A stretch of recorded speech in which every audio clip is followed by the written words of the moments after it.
வணக்கம். நம்ம இந்த வீடியோவில் வந்து பார்க்க போகிற பங்குகள் வந்து யாரையும் வாங்கவோ விற்கவோ சொல்வதற்கான இது இல்லை. இது ஒரு படிப்பினைக்கான வீடியோ மட்டும்தான். ஸோ நீங்கள் வந்து இந்த பங்குகளை வாங்கவோ விற்கவோ செய்கிறதா இருந்தால் யாராவது செபி ரிஜிஸ்டர் அட்வைசர் கிட்ட கேட்டுட்டு இந்த பங்குகளை பற்றி வாங்கலாம். இப்போ நம்ம வந்து இந்த வீடியோவில் என்ன பார்க்க போகிறோம் அப்படின்னா, ஜெயண்டாக வந்து ரொம்ப ஸ்ட்ராங்கான பங்குகள், அதாவது ரொம்ப நாள்பட்ட பங்குகள், அதாவது லார்ஜ் கேப் பங்குகள் விசஸ் மிட் கேப் பங்குகள் அப்படின்ற விதத்தில் நம்ம வந்து இந்த லிஸ்ட்டை இந்த 10 பங்குகள் பார்க்க போகிறோம்.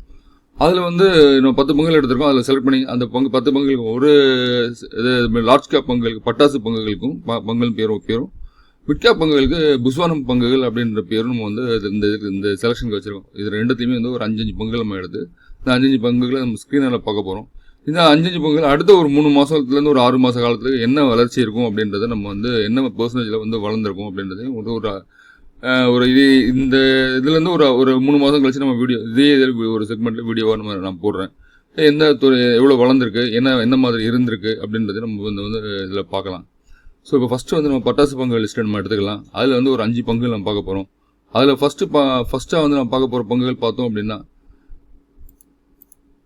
TCS, Tata consultancy services. இதை வந்து எல்லாருக்குமே தெரிஞ்ச ஒரு நிறுவனம், ஒரு சாஃப்ட்வேர் துறை சேர்ந்த நிறுவனம், டாடா குரூப் கீழே இயங்கக்கூடிய ஒரு நிறுவனம். இது ஃபேஸ் வேல்யூ ₹1 இருக்குது. 50 ஹை பார்த்தீங்கன்னா 4495 ரூபாயும், 52 லோ பார்த்தீங்கன்னா 2992 இருக்குது. மார்க்கெட் கேபிட்டல் பார்த்தோம் அப்படின்னா கிட்டத்தட்ட ஒரு 11,46,644 கோடி. பிஇ வந்து 23.3 இருக்குது. ஆர்ஓசி பார்த்தா 64.6 இருக்குது. ஆர்ஓஇ பார்த்தா 52.4 இருக்குது. இன்வெஸ்டர்ஸ் இதில் வந்து எப்பயுமே டாடாவில் ஸ்ட்ராங்காக இருப்பாங்க. ஒரு 70% ஷேர் அவங்க கிட்ட இருக்குது. எஃப்ஐஎஸ் கிட்ட ஒரு 11% இருக்குது. டிஎஸ் கிட்ட ஒரு 11% இருக்குது. சேல்ஸ் பார்த்தோம் அப்படின்னா கடைசி 2025 வந்து 2,55,324 கோடி ரூபாய்க்கு சேல்ஸ் காமிச்சிருக்காங்க. ப்ராஃபிட் பார்த்தீங்கன்னா 48,797 கோடி ரூபா ப்ராஃபிட் காமிச்சிருக்காங்க. ஸோ நல்ல ஒரு க்ரோத் உள்ள கம்பெனி. கண்டினியூஸான க்ரோத் இருக்கும். பார்த்தீங்கன்னா தெரியும். 38,440, 42,300, 46,000, 48,000. ஸோ இது உங்களுடைய Q1 ரிசல்ட். மார்க்கெட் எப்பயுமே வந்து உங்களுடைய ரிசல்ட் வந்து ஃபஸ்ட்டு எதிர்பார்க்குறது ரிசல்ட் ஃபஸ்ட்டு அந்த மாதிரி ஃபஸ்ட் ரிலீஸ் பண்ணுவாங்க. இவங்களோட ரிசல்ட் அடுத்து தான் மற்ற கம்பெனியோட ரிசல்ட் வரும். இந்த கம்பெனியை வந்து வச்சு தான் அந்த மார்க்கெட்டோட செக்மெண்ட்டே நகரம்னு வச்சுக்கலாம். Q1 ரிசல்ட் ஸ்டார்டிங் அவங்க தான் ஃபஸ்ட்டு கொடுத்தாங்க. ஓரளவு நியூட்ரலாக இருந்தது. இருந்தாலும் மார்க்கெட் வந்து பெருசாக ரியாக்ட் பண்ணல. இருந்தாலும் வந்து டிசிஎஸ் எப்பயுமே ஜெயண்டான ஒரு நிறுவனம். டிசிஎஸ் பொறுத்த வரைக்கும் அதே மாதிரி லாங் டைமுக்கு ஒரு நல்ல ஒரு நிறுவனமும் கூட. நம்ம பேலன்ஸ் ஷீட் பார்த்தோம் அப்படின்னாலும்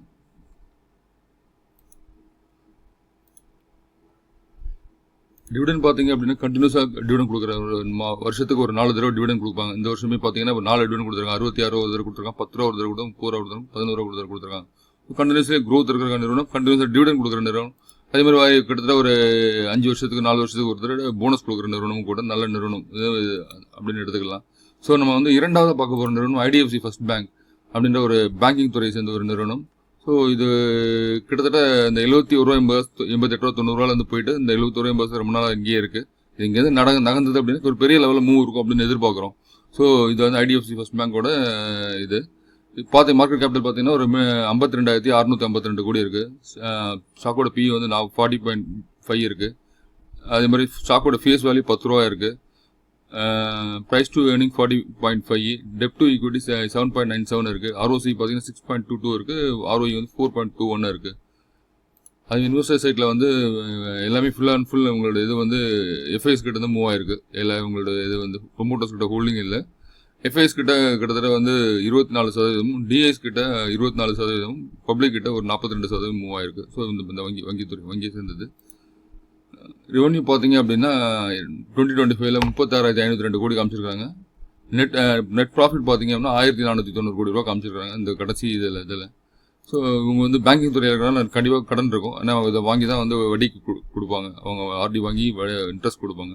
ஸோ அதனால் வந்து ரிசர்வில் கேஷ் பார்த்தீங்கன்னா 30,000 கோடியும் 2,52,000 கோடி வந்து கடன் இருக்கிறதாகவும் காமிச்சிருக்கிறாங்க. அது வந்து நம்ம பார்க்குற இரண்டாவது நிறுவனம். மூணாவது நிறுவனம் ஒரு கோல்டுக்கு லோன் கொடுக்குற கம்பெனி, மணப்புரம் ஃபினான்ஸ் அப்படின்ற ஒரு நிறுவனம். 280,000 ரேஞ்சில் வந்து இப்போ வந்து ட்ரேட் ஆகிட்டு இருக்கு. மார்க்கெட் கேபிட்டல் பார்த்தோம்னா 24,250 கோடி. ஸ்டாக்கோட பிஇ பார்த்தா 30.3 இருக்குது. கிட்டத்தட்ட வந்து ஆல் டைம் ஹை பக்கத்தில் வந்து ட்ரேட் ஆகிட்டு இருக்கு. ஃபேஸ் வேல்யூ 2 ரூபா இருக்குது. ஆர்ஓஇ 10.1 இருக்குது. இன்வெஸ்டர்ஸ் கிட்ட பார்த்தீங்க அப்படின்னா கிட்டத்தட்ட 35% வந்து ப்ரொமோட்டர்ஸ் கிட்ட ஸ்டேக் இருக்குது. எஃப்ஐஎஸ் கிட்ட கிட்டத்தட்ட 29% இருக்குது. டிஎஸ் கிட்ட அதே மாதிரி பார்த்தீங்கன்னா 8.61% இருக்குது. பப்ளிக் கிட்ட ஒரு 26% இருக்குது. ப்ராஃபிட் அண்ட் லாஸ் ரெவன்யூ வந்து கண்டினியூஸான ஒரு வளர்ச்சி இருக்கிற நிறுவனம் பார்த்தீங்கன்னா தெரியும். 6,700 கோடி, 8,848 கோடி, 10,707 கோடி. ஸோ மக்கள்கிட்ட எப்போல்லாம் காசு இல்லையோ அப்போல்லாம் போய் இவங்ககிட்ட வந்து கோல்டில் வந்து அடமானம் வச்சுட்டு காசு வாங்கி செலவு பண்ணுற கம்பெனி. எப்பயுமே இவங்ககிட்ட கோல்டு ரிசர்வ் பெரிய லெவலில் இருக்கும். இவங்களும் சரி, முத்தூட் ஃபினான்ஸும் சரி. அதனால் வந்து ப்ரைவேட் நிறுவனங்களும் பெரிய நிறுவனங்கள் இருக்காங்க. நெட் ப்ராஃபிட் பார்த்தீங்கன்னா கண்டினியூஸான க்ரோத் தெரியும். 2022 1,329 கோடி, 2023 1,500 கோடி, 2024 2,197 காமிச்சிருக்காங்க. மார்ச் 2024 1,204 கோடி காமிச்சிருக்காங்க. இதில் ஃபினான்ஷியல் ரிப்போர்ட்டில் எக்ஸ்பென்ஸ் எதாவது அதிகமாக பண்ணியிருக்காங்கன்னு பார்த்தா இதில் வந்து எக்ஸ்பென்ஸ் வந்து 3,540 கோடி பண்ணியிருக்காங்க. அதனால் இங்கே வந்து ப்ராஃபிட் குறைஞ்சிருக்கு. ஸோ இது வந்து பெருசாக எடுத்துக்க வேணாம், அடுத்தது கொட்டது பெருசாக இருக்கும். அதேமாதிரி ரிசர்வில் கேஷ் பார்த்தீங்கன்னா 12,263 கோடி கொடுத்துருக்காங்க. கடன் வந்து உங்களுக்கு 36,000 கோடி இருக்குன்னு காமிச்சிருக்காங்க. எதுவும் பெரிய இது இல்லை. ஸோ மணப்புரம் ஃபினான்ஸோட ஃபேஸ் வேல்யூ ₹2 இருக்குது. நம்ம பார்த்த பட்டாசு லிஸ்ட்டில் 3வது நிறுவனம் மணப்புரம் ஃபினான்ஸ். அதுக்கடுத்து பெரிய லெவலில் ஜெயண்ட் நிறுவனம் ஐடிசி. ஸோ இந்த நிறுவனம் தெரியாதவங்க யாருமே இருக்க முடியாது. நம்ம டெய்லி வந்து கிச்சனுக்குள்ளே போனாலே உங்களோட பொருள் இல்லாமல் நம்ம எதுவும் யூஸ் பண்ண முடியும். அதாவது கிச்சனுக்குள்ளே போனாலே இவங்களுடைய பொருட்களை நம்ம யூஸ் பண்ணுவோம். ஆஷிர்வாத் கோதுமை மாவு, மங்கள்தீப் ஊதுவத்தி, அது மாதிரி லிஸ்ட் ஆஃப் பெரிய லிஸ்ட் அடிக்கிட்டு போகலாம். கிளாஸ்மேட் நோட் புக், அது மாதிரி சிகரெட் துறையில் இருக்காங்க, நோட் புக் துறையில் இருக்கிறாங்க, எஃப்எம்சி பிஸ்கெட்டு, இந்த மாதிரி இதெல்லாம் நிறைய பண்ணுறாங்க. ஸோ இவங்களுடைய வளர்ச்சி வந்து பெரிய லெவலில் இருக்கிற ஒரு நிறுவனம். மார்க்கெட் கேபிட்டல் பார்த்தோம் அப்படின்னா 5,14,000 கோடி இருக்குது மார்க்கெட் கேபிட்டல். Face value ₹1. இது பார்த்தோம் அப்படின்னா 50 ஹை பார்த்தா 495, 52 க்ளோ பார்த்தா 390. கிட்டத்தட்ட 52 வீக் க்ளோ பக்கத்தில் ட்ரேட் ஆகிட்டு இருக்கு. 411 ரேஞ்ச் அப்படின்னு. டெப்ட் ஈக்விட்டி பார்த்தோன்னா கடன் கிடையாது அப்படின்றது நமக்கு வந்து டெப்ட் ஈக்விட்டியில் 0.0 கொடுத்துருக்காங்க. அதே மாதிரி ROC பார்த்தா 36.8, ரொம்ப சூப்பராக இருக்குது. ROE அது மாதிரி 27.3, ஃபீஸ் வேல்யூ ₹1. இன்வெஸ்டர் சைடில் பார்த்தோம் அப்படின்னா FIS கிட்ட ஒரு 37% இருக்குது, டிஎஸ் கிட்ட ஒரு 46% இருக்குது, பப்ளிக் கிட்ட கிட்டத்தட்ட அப்படி ஒரே ரேஞ்சாக ஒரு 15% பப்ளிக் வச்சுருக்காங்க இந்த நிறுவனத்தோட பங்குகளை.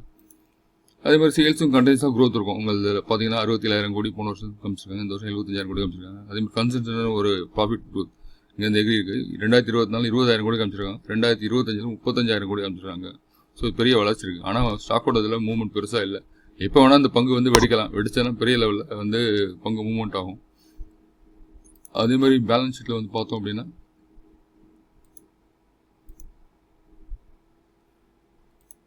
டிவிடன் கண்டினியூஸாக 4 தடவை டிவிடன் கொடுப்பாங்க.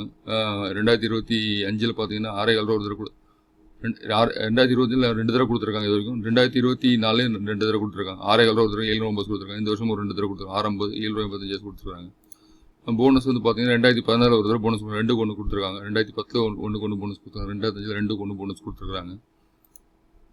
அதே மாதிரி கேஷ் வந்து பார்த்தீங்கன்னா 68,779 கோடி கையில் ரிசர்வ் வச்சுருக்காங்க. கடன் வந்து ஒன்றுமே கிடையாது. 250 கோடி ரூபா யாருக்கிட்ட கடன் சும்மா வாங்கி வச்சிருக்காங்க. கடன் இருக்கணுன்ற பேருக்காக வாங்கி வச்சிருக்காங்க நினைக்கிறேன். ஸோ அதனால 250 கோடி கடன் வச்சிருக்காங்க.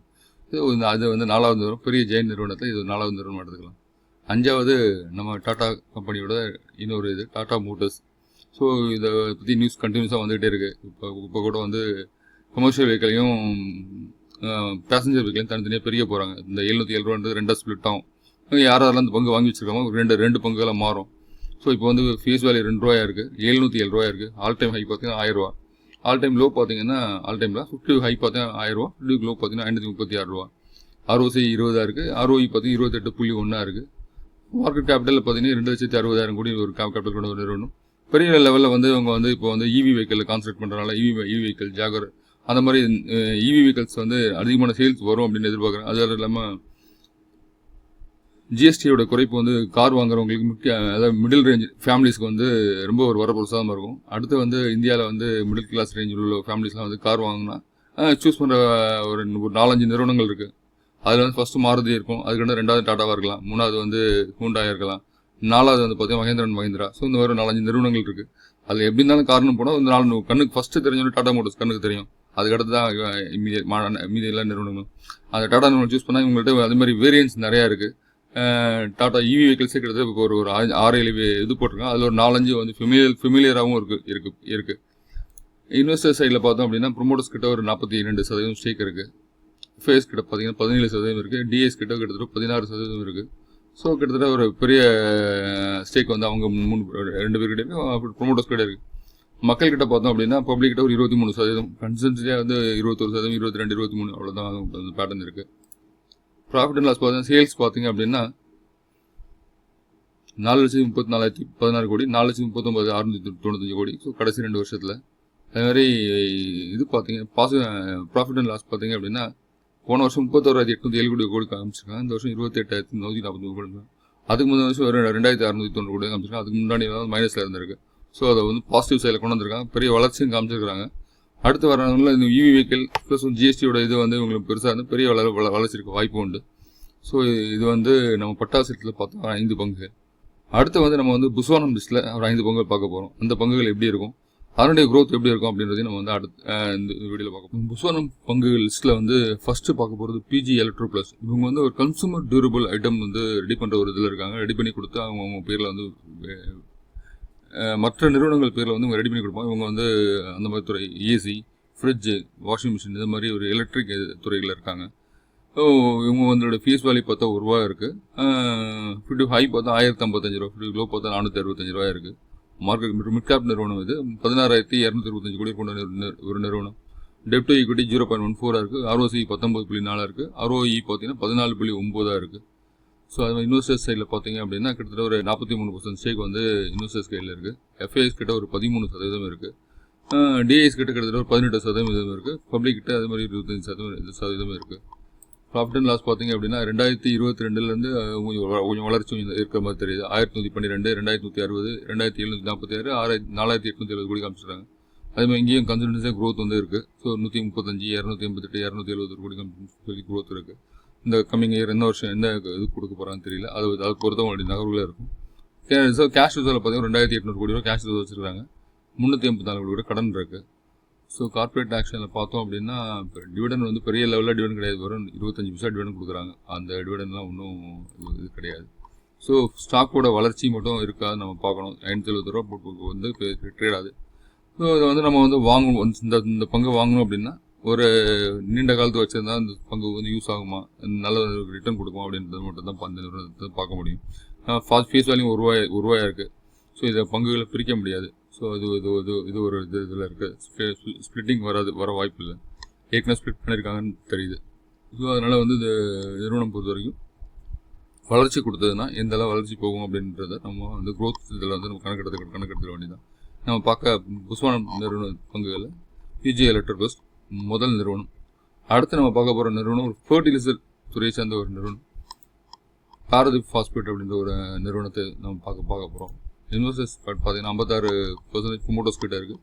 எஃப்ஐஎஸ் கிட்ட இன்க்ரீஸ் பண்ணியிருக்காங்க. ஸ்டேக் இன்க்ரீஸ் பண்ணியிருக்காங்க. 7% 13% இன்க்ரீஸ் பண்ணியிருக்காங்க. டிஎஸ் கிட்ட அதே மாதிரி கிட்டத்தட்ட 18% இருக்குது. பப்ளிக் ஒரு 11% பப்ளிக் கிட்ட இருக்குது. அதே மாதிரி மிட் கேப் நிறுவனம் தான் இதுவும். பார்த்தீங்கன்னா 234, ₹78 வந்து லோவாக இருந்திருக்கு. அதுமாதிரி ROCE பார்த்தீங்கன்னா 13.7 இருக்குது. ROE பார்த்தீங்கன்னா 14.1 இருக்குது. ஃபீஸ் வேல்யூ ₹10 இருக்குது. ஸோ டெப்ட் ஈக்விட்டி 1.07 இருக்குது. டெப்ட் இருக்குன்னு தெரிய வருது. சேல்ஸ் பார்த்தீங்க அப்படின்னா கண்டினியூஸாக க்ரோத் காமிச்சிருக்காங்க. 2024 சேல்ஸ் குறைஞ்சிருக்கு. திரும்ப அந்த சேல்ஸ் ரிட்டர்ன் பண்ணியிருக்காங்க. 13,820 கோடி ரூபா சேல்ஸ் காமிச்சிருக்காங்க. ப்ராஃபிட் பார்த்தீங்கன்னா இந்த வருஷம் 552 கோடி ரூபா ப்ராஃபிட் காமிச்சிருக்கிறாங்க. ஸோ இது பெரிய ஒரு இதுவாக தான் தெரியுது.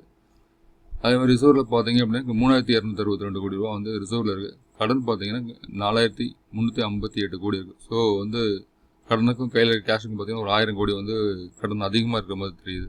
1% மேலே அதனால அவங்க வந்து இந்த கொடுக்கும்போது கொடுத்துருந்தாங்க. ஸோ 1% ஒரு டெப்ட் ஈக்விட்டி 1% அதிகமாக இருக்குது அப்படின்னு சொல்லி கொடுத்துருந்தாங்க. அதே மாதிரி பேலன்ஸ் ஷீட்டில் பார்த்தாச்சு. ஸோ அதே மாதிரி கார்பரேட் ஆக்ஷனில் டிவிடன் எதாவது கொடுத்தாங்க பார்த்தாங்கன்னா டிவிடன் ₹1 கொடுத்துருக்காங்க. இந்த வருஷம் டிவிடன் பெருசாக இல்லை. ஸோ இந்த நிறுவனம் வந்து மிட் கேப் நிறுவனம் பெருசாக வளருமா அப்படின்றத நம்ம பார்க்கணும். இப்போ வந்து ₹180 வந்து ட்ரேட் ஆகிக்கிட்டு இருக்கு. சமீபத்தில் பார்த்தீங்கன்னா இந்த பங்கு வந்து ரொம்ப டேம் சீப்பாக இருந்த ஒரு 85-90 வந்து ₹180 வந்து ட்ரேட் ஆகிக்கிட்டு இருக்கு. ஸோ நம்ம பார்க்க போகிற புஸ்வானம் லிஸ்ட்டில் இந்த பங்கு வந்து 2வது நிறுவனம் இது. 3வது நம்ம பார்க்க போகிற நிறுவனம் வந்து ஒரு மினரல் துறையை சேர்ந்த நிறுவனம். ஸோ இந்த கனிம வள நிறுவனம் இதெல்லாம் வந்து வெட்டி வந்து பிரித்து விற்பனை செய்யக்கூடிய ஒரு நிறுவனம். ஆஷபுரா மினிசம் அப்படின்ற ஒரு நிறுவனம். ஃபேஸ் வேல்யூ ₹2 இருக்குது. ₹620 வந்து இப்போ கரண்ட் ட்ரேட் ப்ரைஸாக இருக்குது. மார்க்கெட் கேபிட்டல் பார்த்தா ஒரு 6,000 கோடி. ஸ்மால் கேப் நிறுவனத்தை சேர்ந்த நிறுவனமாக இருக்குது. அதே மாதிரி ஆர்ஓசி பார்த்தோம்னா 18.6, ROE 27.1 இருக்குது. டெப்ட் ஈக்விட்டி கிட்டத்தட்ட ஒரு சதவீதம் அதிகமாக இருக்கும், கிட்டத்தட்ட ஒரு சதவீதம் இருக்குது. இன்வெஸ்டர்ஸ் பார்த்தோன்னா கிட்டத்தட்ட ஒரு 47%, ப்ரொமோட்டர்ஸ் கிட்ட இருக்குது. எஃப்ஐஎஸ் கிட்ட ஒரு 16% இருக்குது. டிஎஸ் கிட்ட ஒரு 0.26 இருக்குது. சேல்ஸ் பார்த்தோம் அப்படி கண்டினியூஸாக 2656 கோடி 2024 காமிச்சிருக்காங்க. 2025 2739 கோடி காமிச்சிருக்காங்க. அது நெட் ப்ராஃபிட் பார்த்தீங்கன்னா இங்கே கண்டினியூஸாக 2019 மைனஸில் இருந்தால் இருக்குது. அதுக்கு அடுத்த வருஷம் 350 கோடி லாஸ் ப்ராஃபிட் கொண்டு வந்திருக்காங்க. ஸோ கண்டினியூஸாக க்ரோத் 110, 282, இந்த வருஷம் 2025 289 கோடி காமிச்சிருக்காங்க. இந்த 2026 எவ்வளோ காமிப்பாங்கன்னு தெரில. அது பியூட்டோ ரிசல்ட் நம்ம பார்த்தா தான் தெரியும். ஸோ அது என்ன மாதிரி வளர்ச்சி இருக்குது அப்படின்றது. அதே மாதிரி ரிசர்வில் பார்த்தீங்கன்னா கிட்டத்தட்ட 1223 கோடி ரூபா வந்து ரிசர்வில் வந்து கேஷ் வச்சுருக்காங்க. கடன் பார்த்தீங்கன்னா கிட்டத்தட்ட 1163 கோடி ரூபா கடன் இருக்குது. ஸோ ஒரு சதவீதம் கிட்ட கடன் இருக்குது உங்களுக்கு. அதே மாதிரி கார்பரேட் ஆக்ஷனில் டிவிடன் கொடுத்துருக்காங்க. டிவிடன் ₹1 கொடுத்துருக்காங்க. 2023-24 கொடுக்கல, 2020 டிவிடன் கொடுத்துருக்காங்க. போனஸ் வந்து 2007 அப்பா பழைய போனஸ் 2007 கிட்டத்தட்ட ஒரே ஒரு போனஸ் கொடுத்துருக்காங்க. ஸோ இதுதான் இந்த கம்பெனியோட ஒரு இது. இந்த கம்பெனி வந்து அடுத்து வர மாதங்களில் இந்த கம்பெனியோட ப்ரைஸ் க்ரோத் இருக்குமா அப்படின்றத நம்ம பார்க்கணும். 4வது நம்ம செலக்ட் பண்ண நிறுவனம் என்விரோ இன்ஃப்ரா இன்ஜினியர்ஸ் அப்படின்ற ஒரு நிறுவனம், EIEL அப்படின்ற ஒரு நிறுவனம். இது 264 ரூபா இப்போ வந்து ட்ரேட் ஆகிட்டு இருக்கிற ப்ரைஸ். மார்க்கெட் கேப் இதுவும் ஸ்மால் கேப் நிறுவனம். 4641 கோடி ரூபா. இது வந்து ஃபேஸ் வேல்யூ ₹10 இருக்குது. ROC பார்த்தீங்கன்னா 317, 31.7 இருக்குது. ROE பார்த்தீங்கன்னா 27.4 இருக்குது. டெப்ட் ஈக்விட்டி 0.24 இருக்குது. கடன் கம்மியாக இருக்க மாதிரி தான் காமிச்சிருக்காங்க. சேல்ஸ் பார்த்தீங்கன்னா கன்சிஸ்டன்ட் சேல்ஸ் 2024 ஒரு 729 கோடி காமிச்சிருக்காங்க. 2025 1066 கோடி காமிச்சிருக்காங்க. நெட் ப்ராஃபிட் பார்த்தீங்கன்னா கன்சிஸ்டன்ட் வளர்ச்சி. அதே மாதிரி 2024 106 கோடி, 2025 170 கோடி காமிச்சிருக்காங்க. ரிசர்வில் கேஷ் வந்து ஒரு 819 கோடி ரூபா கேஷ் காமிச்சிருக்காங்க. கடன் வந்து கிட்டத்தட்ட 214 கோடி ரூபா கடன் இருக்கிறத காமிச்சிருக்காங்க. கார்பரேட் ஆக்ஷன் எதுவும் வந்து பெருசாக வந்து இது பண்ணல. இப்போ புதுசாக வந்த நிறுவனம், ஒரு வருஷம் 1.5 வருஷத்துக்குள்ளே வந்து IPO வந்த நிறுவனம் தான் இது. அவங்க வந்து இது வரைக்கும் டிவிடனோ ஸ்பிரிட்டோ போனஸோ இது வரைக்கும் கொடுக்கல. ஸோ இந்த நிறுவனம் வந்து நம்ம வந்து 4வது பார்த்த ஒரு நிறுவனம் என்விரோ இன்ஃப்ரா இன்ஜினியர்ஸ் அப்படின்ற ஒரு நிறுவனம். அடுத்து பார்க்க போகிற நிறுவனம் வந்து ரெட் டேப் அப்படின்ற ஒரு நிறுவனம். இவங்க வந்து ஸ்டோர்ஸ் வச்சுருக்காங்க. ஸோ இவங்க வந்து பிராண்டட் கிளாத்ஸ் விற்கிற footwears, branded clothes, women's kids இதுக்கு வந்து ஃபேஷன் ஐட்டம்ஸ் வந்து விற்கிற ஒரு ஸ்டோர்ஸ் வச்சுருக்காங்க. இன்டர்நேஷனல் இதெல்லாம் கடை இருக்குது. கிட்டத்தட்ட ஒரு 435 அவுட்லெட் இருக்கிற கடை கொண்ட ஒரு நிறுவனம். ஃபேஸ் வேல்யூ ₹2 இருக்குது. 161 ரூபா வந்து லாஸ்ட்டாக ட்ரேட் ஆகிற ப்ரைஸ். இது ஒரு ஸ்மால் கேப் நிறுவனம். 8907 கோடி ரூபா வந்திருக்கு. ROC பார்த்தீங்கன்னா 21.7 இருக்குது. ROE பார்த்தீங்கன்னா 23.6 இருக்குது. டெப்ட் ஈக்விட்டி இவங்களுக்கும் வந்து 0.92% இருக்குது. ஸோ இதில் அதுக்கடுத்து வந்து ப்ரொமோட்டர்ஸ் இன்வெஸ்டர்ஸ் கிட்ட வந்து ஸ்டேக் பார்த்தீங்க அப்படின்னா 71% இன்வெஸ்டர்ஸ் கிட்ட இருக்குது. 3% கிட்ட FIS கிட்ட இருக்குது. 10% வந்து DIS கிட்ட இருக்குது. பப்ளிக் கிட்ட 14% பப்ளிக் கிட்ட இருக்குது. சேல்ஸ் பார்த்தோம் அப்படின்னா 2024 1843 கோடி காமிச்சிருக்காங்க. 2020 கோடி காமிச்சிருக்காங்க. 176 கோடி ரூபா 24, 25 ஒரு 170 கோடி ரூபா லாபத்தும் காமிச்சிருக்காங்க. பேலன்ஸ் ஷீட் எடுத்துக்கிட்ட ரிசர்வில் வந்து கிட்டத்தட்ட 678 கோடி ரூபா வந்து கேஷ் இருக்கிறதாகும். 724 கோடி ரூபா கடன் இருக்காங்க. கிட்டத்தட்ட கேஷுக்கும் அதுக்கும் கிட்டத்தட்ட 50 கோடி அதிகமாக இருக்குது கடன். கையில் இருக்கும் ஒரு 620 கோடினா கடன் வந்து 724 கோடியாக இருக்குது. 750 கோடி ரூபா கடன் அதிகமாக இருக்க மாதிரி தெரியுது. கார்பரேட் ஆக்ஷன் டிவிடன் எதாவது கொடுத்துருக்காங்க பார்த்தா பெரிய லெவல் டிவிடன் கிடையாது. 2025 ஒரு ₹2 ஒரு 25% ஒரு 2.25 டிவிடன் கொடுத்துருக்காங்க. போனஸ் பார்த்தீங்கன்னா இந்த வருஷம் போனஸ் கொடுத்துருக்காங்க. 1க்கு 3 கொடுத்துருக்காங்க. ஒரு பங்கு வச்சுருக்காங்க, 3 பங்கு போனஸ் கொடுத்துருக்காங்க இந்த நிறுவனம். ஸோ இந்த நிறுவனம் வந்து நம்ம வந்து பார்த்தா 5வது நிறுவனம். கிட்டத்தட்ட PG எலக்ட்ரோப்ளஸ் 1, பாரதிக் பாஸ்பேட் 1, 3வது அஷோபுரா மினிசம் 3வது நிறுவனம், 4வது என்விரோ இன்ஃப்ரா இன்ஜினியர்ஸ், 5வது ரெட் டேப் அப்படின்ற ஒரு நிறுவனம். மொத்தம் வந்து புஸ்வானம் பங்குகளில் ஒரு 5 நிறுவனம் பார்த்துருக்கோம். பட்டாசு பங்குகள் வர்சஸ் புஸ்வானம் பங்குகள். இதை வந்து நம்ம ஏன் எடுத்துருக்கோம் அப்படின்னா, பட்டாசு பங்குகள் அப்படின்றது ஒரு ஜெயண்டான நிறுவனங்கள். ஸோ இது வளர்ச்சி கண்டினியூஸாக ஸ்ட்ராங்கான கம்பெனிகள் வந்து வளர்ச்சி. இப்போ நம்ம வந்து இப்போவெல்லாம் நம்ம ட்ரேடர்ஸ் நம்ம வந்து எப்படி எதிர்பார்க்குறோம் அப்படின்னா, இன்ஸ்டண்ட்டாக க்ரோத் கிடைக்குமா அப்படின்றத எதிர்பார்க்குறோம். அதாவது இன்றைக்கி போட்டால் நாளைக்கு இன்னைக்கு இப்போ வந்து நம்ம 10 ரூபா போட்டால் நாளைக்கு 20 ரூபா கிடைக்குமா, 20 ரூபா போட்டால் 40 ரூபா கிடைக்குமா அப்படின்ற ஒரு தான் நம்ம மனநிலையில் தான் இருக்கும். ஸ்ட்ராங்கான வளர்ச்சி கொடுக்கக்கூடிய நிறுவனங்கள் மெதுவாக தான் வந்து நமக்கு வந்து வளர்ச்சி கொடுக்கும். ஸோ அதனால பட்டாசு பங்குகள் வந்து கடந்த அடுத்த ஒரு 3-6 மாதங்களுக்கு பட்டாசு பங்குகள் வந்து வெடிக்குமா, புஸ்வானம் பங்குகள் ஜொலிக்குமா அப்படின்றத இந்த நியூ இயர் பிறக்கும்போது திரும்ப ஒரு வீடியோவில் வந்து ரிவ்யூ பண்ணிவிட்டு இந்த ஸ்டாக்ஸை வந்து எந்த மாதிரி வளர்ச்சி இருக்குது அப்படின்றத நம்ம பார்த்துட்டு ஒரு வீடியோவை நம்ம போடுவோம் திரும்ப. ஸோ நம்ம வந்து எக்ஸல் ஷீட்டில் காப்பி பண்ண ஒரு ஷீட் தான் இது. ஸோ பொட்டாசியஸில் ஒரு 5 பங்குகள் TCS, IDFC first bank, Manappuram, ITC, Tata motors. இது வந்து இப்போ ட்ரேட் ஆகிட்டு இருக்க இது கரண்ட் மார்க்கெட் ப்ரைஸ். இது வந்து நம்ம எக்ஸல் ஷீட் கூகுள் ஷீட்டில் வந்து நான் காப்பி பண்ணியிருக்கேன். ஸோ நம்ம வந்து பங்குகள் ஏறினாலும் இந்த கரண்ட் மார்க்கெட் ப்ரைஸ் வந்து இன்க்ரீஸ் பண்ணி காமிக்கும். ஸோ என்ன பர்சன்டேஜ் இன்க்ரீஸ் பண்ணி காமிக்கும் அப்படின்றது அதுக்கு இது இருக்குது. அதே மாதிரி புஸ்வான பங்குகள் 5 பங்குகள் பிஜிஎல், பாரதீப், அஷபுராமின், ஏஎல். ஸோ அதே மாதிரி 50 வீக் ஹையும் எடுத்திருக்கேன், 50 வீக் லோவும் எடுத்திருக்கேன். ஸோ நம்ம வந்து இந்த இதை வந்து வீடியோவில் 10 பங்குகள் வந்து வாங்குவதற்கோ விற்பதற்கோ ஒரு பரிந்துரை கிடையாது. நீங்கள் இந்த பங்குகளை நீங்கள் வாங்கவோ விற்கவோ செய்கிறதா இருந்தால் யாராவது செபி ரிஜிஸ்டர் அட்வைசர் கிட்ட கேட்டுட்டு நீங்கள் வந்து பங்குகளை வந்து நீங்கள் வாங்கலாம். இது வந்து ஒரு படிப்பினைக்கான வீடியோ மட்டும்தான். ஸோ அடுத்த ஒரு 4 மாதங்களுக்கு பிறகு ஸோ பட்டாசு பங்குகள் வந்து பெரிய லெவலில் நம்ம வந்து ப்ராஃபிட் கொடுத்துருக்கா, புஸ்வான பங்குகள் பெரிய லெவலில் ப்ராஃபிட் கொடுத்துருக்கா அப்படின்றத நம்ம பார்க்க போகிறோம். இது மார்க்கெட் பார்த்தோம் அப்படின்னா கடந்த ஒரு 13-14 செஷனில் வந்து ஒரு 1000 புள்ளிகளை வந்து கடந்து வந்திருக்கும். 24,400 வந்து 25,400 வரைக்கும் நமக்கு வந்து மார்க்கெட் வந்து வந்திருக்கு. ஸோ இப்போ வந்து மார்க்கெட் போன கடந்த வெள்ளிக்கிழமைக்கு ஒரு 90 புள்ளிகள் வந்து இறக்கத்தில் வந்து ட்ரேட் ஆச்சு. இருந்தாலும் வந்து நிறைய பங்குகள் வந்து பாசிட்டிவாக இருந்தது, நிறைய பங்குகள் நெகட்டிவாக இருந்தது. 1:1 ரேஷியோவில் வந்து இருந்தது. 50 வீக் ஹை பார்த்தாலும் அதிகமாக இருந்து 50 வீக் அப்பர் சைடு அடிச்ச பங்குகள் ஹையாக இருந்தது. ஸோ மார்க்கெட் பொறுத்தவரை பாசிட்டிவ் சென்டிமெண்ட் அப்படின்றது நமக்கு நல்லா தெரியுது. சரி, இதெல்லாம் விடுங்க. அப்புறம் வந்து எப்போ சார் என்கிட்ட வந்து சில பேர் அன்னைக்கு மெசேஜில் ஒரு நண்பர் கேட்டிருந்தார், ரமேஷ் அப்படின்றவங்க, இப்படியே இறங்கிட்டே இருக்க பங்கு எப்போ சார் நம்ம ஆல் டைம் ஹையை வந்து உடைக்கும் அப்படின்னு சொல்லி வந்து கேட்டிருந்தாங்க. இந்த ஆல் டைம் உடைக்கிறதுக்கு கிட்டத்தட்ட ரொம்ப பக்கத்தில் தான் இருக்கும். 26,200, 26,300 தான் ஆல் டைம் ஹை இருக்குது. ஸோ கிட்டத்தட்ட ஒரு 650 700 புள்ளிகள் தான் நமக்கு இப்போ டிஃப்ரெண்ட்டாக இருக்கும். இப்போ ஆல்ரெடி வந்து ஜிஎஸ்டி ரிஃபார்ம்ஸ் வந்து நடந்துகிட்டு இருக்கு. ஜிஎஸ்டி ரிஃபார்ம் நம்ம 22ஆம் தேதியில் வந்து நம்ம மார்க்கெட்டில் வந்து அப்ளை ஆக போகுது. ஸோ இதில் வந்து ஃபெஸ்டிவல் சீசன் ஸ்டார்ட் ஆக போகுது. இதில் வந்து consumer durable item, FMCG, so இந்த மாதிரி நிறுவன பங்குகள்லாம் வந்து செக்டர் நிறுவன பங்குகள்லாம் வந்து விலை கூடக்கூடிய வாய்ப்புகள் உண்டு. ஸோ அதில் வந்து பார்த்தோம் ஏசி, ஃப்ரிட்ஜு, வாஷிங் மிஷின் இந்த மாதிரி பொருட்கள்லாம் வந்து அதிகமாக விற்பனை ஆகக்கூடிய வாய்ப்புகள் உண்டு. அதே மாதிரி எஃப்எம்சிஜி எடுத்துக்கிட்டோன்னா ஐடிசி, இந்துஸ்தான் யூனிலிவர், அப்புறம் பிரிட்டானியா, இந்த மாதிரி நிறைய எஃப்எம்சிஜி நிறுவனங்கள் இருக்குது. அந்த நிறுவன பங்குகள்லாம் வந்து வளர்ச்சி அடையக்கூடிய வாய்ப்புகள் வந்து அதிகம்.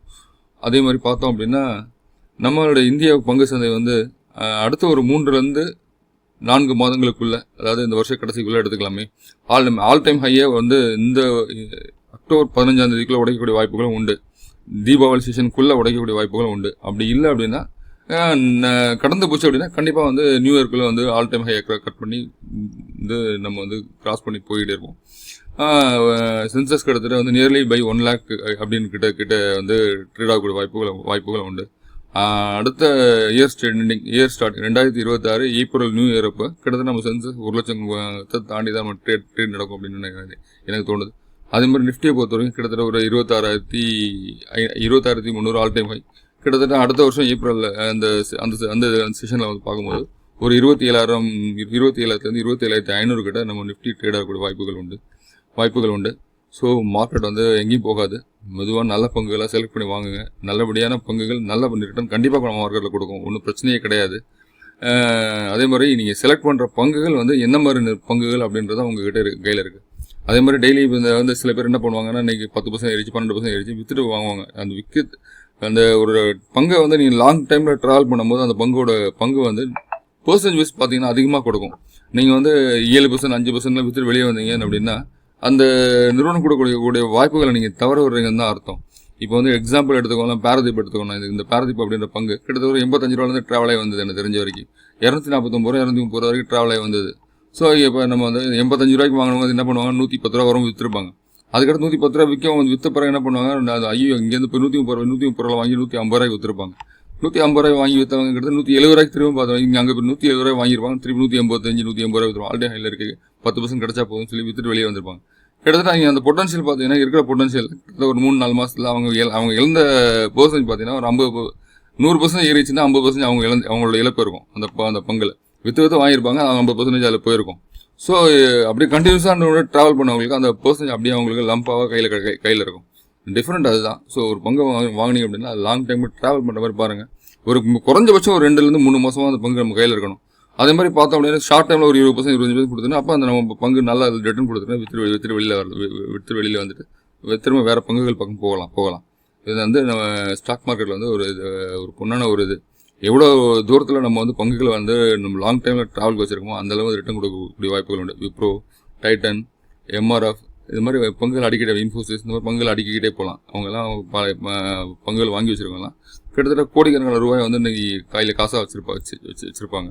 பங்குகள்லாம் வச்சுருப்பாங்க, கையில் காசாகவும் இருக்கும். ஸோ எப்போ விற்றாலும் பைசா தான், பங்குகளுக்கு விற்றா பைசா தான். ஓகேவா? நல்ல பங்குகளோட ட்ராவல் பண்ணுங்கள், நிறைய சொத்துக்கு சேருங்க. வாழ்த்துக்கள். நான் இந்த வீடியோவில் டிஸ்கிரிப்ஷனில் வாட்ஸ்அப் லிங்க் இருக்குது, யாராவது ஜாயின் பண்ணிக்கோங்க. தேங்க்யூ.